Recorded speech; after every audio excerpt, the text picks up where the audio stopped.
untuk melakukan pengkajian dan juga pendataan. Berhubung kemarin kita kan sudah melakukan pengkajian dan juga pendataan terhadap anggota di keluarga ini, hari ini saya akan melakukan tindakan lebih lanjut, yaitu bagaimana cara mencegah terjadinya penyakit hipertensi. Berhubung kan kemarin setelah kita melakukan pendataan dan juga pengkajian, ibu dan bapak di sini memiliki riwayat penyakit hipertensi ya Bu. Ya, baiklah Bu, kemarin kan sudah melakukan pengkajian dan juga pendataan. Hari ini saya akan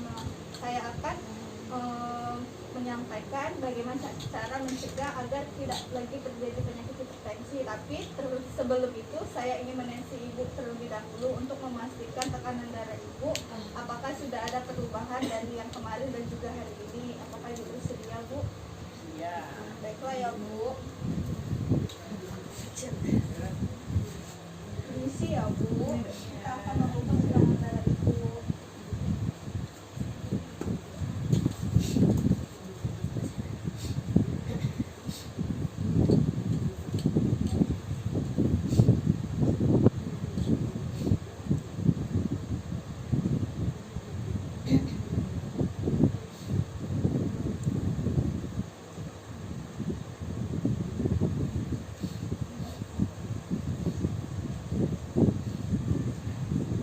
Baiklah ya Bu, tekanan darah ibu normal.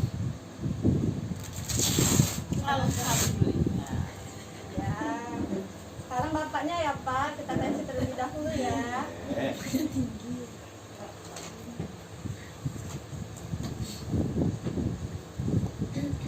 Maaf ya Pak.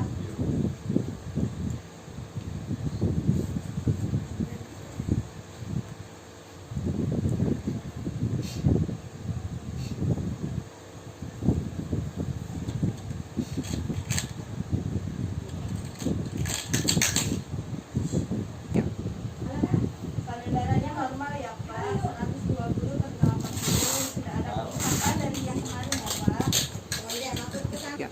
Baiklah Ibu, Bapak, sebelum saya melakukan penyuluhan, terlebih dahulu saya akan membagikan slide yang bisa Bapak baca ya. Baiklah. Baiklah Pak, Ibu, sebelumnya saya ingin bertanya, apakah Bapak sama Ibu sudah mengetahui penyakit hipertensi itu apa? Sudah. Sudah. Ya, hipertensi itu merupakan tekanan darah tinggi atau suatu gangguan pada sistem peredaran darah, dan seseorang dianggap memiliki hipertensi apabila tekanan darah sistoliknya di atas 140 dan tekanan diastoliknya di atas 90. Untuk klasifikasi hipertensi itu sendiri, dia dibagi menjadi 3 Pak. Yang pertama itu ada stadium 1. Stadium 1 itu hipertensi ringan, yaitu tekanan darahnya 140 sampai 159 per 90 sampai per 100 mmHg. Dan untuk stadium keduanya, hipertensi sedang, tekanan darahnya 160 sampai 179 mmHg dan tekanan diastoliknya di atas 100. Dan untuk stadium ketiga, hipertensi berat, tekanan darahnya di atas 180 mmHg. Baiklah Pak, sampai sini saya ingin memberitahu apakah Bapak dan Ibu sudah mengetahui tanda dan gejala dari penyakit hipertensi itu sendiri? Belum mengetahui. Baiklah Pak, saya akan memberitahu di sini tanda dan gejala hipertensi. Untuk tanda dan gejala hipertensi itu, yang pertama itu sakit kepala dan pusing. Yang kedua, rasa berat di tengkuk. Kemudian mudah marah dan wajahnya memerah, lalu telinga berdering dan mudah kelelahan. Jika hipertensi berat dan tidak diobati, maka akan timbul gejala, yaitu mual muntah, sesak napas, tengkuk kaku, merasa gelisah, dan juga pandangan menjadi kabur. Untuk faktor pemicu terjadinya hipertensi itu sendiri ada 6. Yang pertama, merokok dan minum alkohol, kemudian stres, obesitas, penyakit DM dan jantung, kurang olahraga, dan juga diet yang tidak seimbang, yaitu makanan berlemak dan konsumsi garam yang berlebihan. Faktor penyebab dari hipertensi itu sendiri bisa merupakan dari faktor genetik atau faktor keturunan di luar dari makanan dan juga faktor lingkungan. Baiklah Pak, sampai di sini apakah Bapak dan Ibu ada yang ingin ditanyakan? seputar dengan hipertensi? Ini sebenarnya tanya gini, kalau seandainya ini kita ditensinya itu di atas 140, tapi nggak ada gejala, itu gimana tuh? Berbahaya atau gimana? Untuk tensi di atas 140 tapi tidak memiliki gejala, Ya. tapi sebelumnya sudah memiliki riwayat darah tinggi. Ya, iya benar. Kalau untuk itu masih dianggap normal karena kan sebelumnya si bapak masih sudah memiliki riwayat darah tinggi. Beda halnya kalau bapak itu tidak memiliki riwayat darah tinggi sebelumnya. Jadi kalau bapaknya itu sudah memiliki riwayat darah tinggi sebelumnya, tensi 140 tidak memiliki gejala, itu masih dianggap normal. Bapak, untuk perawatan penyakit hipertensi sendiri, apakah bapak sama ibu sudah memahami?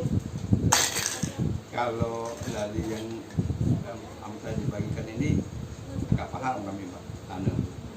Ya, untuk bagaimana perawatan hipertensi itu kan yang pertama itu terkait dengan makanannya, bagaimana pola makanannya kan Pak. Ya. Makan makanan yang bergizi, kemudian olahraga yang teratur, lalu mengubah kebiasaan hidup, kurangi merokok seperti bapaknya, misalnya bapaknya merokok ya, minum kopi dan minuman alkohol, kemudian kurangi makanan berlemak tinggi dan tinggi garam. Artinya ibu ketika memasak itu harus mengurangi porsi garam ketika memasak. Kemudian rajin untuk mengontrolkan diri ke puskesmas atau fasilitas kesehatan yang ada terkait dengan ibu dan bapak yang memiliki riwayat darah tinggi. Untuk pengobatan tradisionalnya sendiri yaitu ada 3 cara Pak. Yang pertama itu 2 buah timun dimakan pada pagi hari dan sore, kemudian diparut, diambil airnya, diminumkan di pagi dan juga sore hari.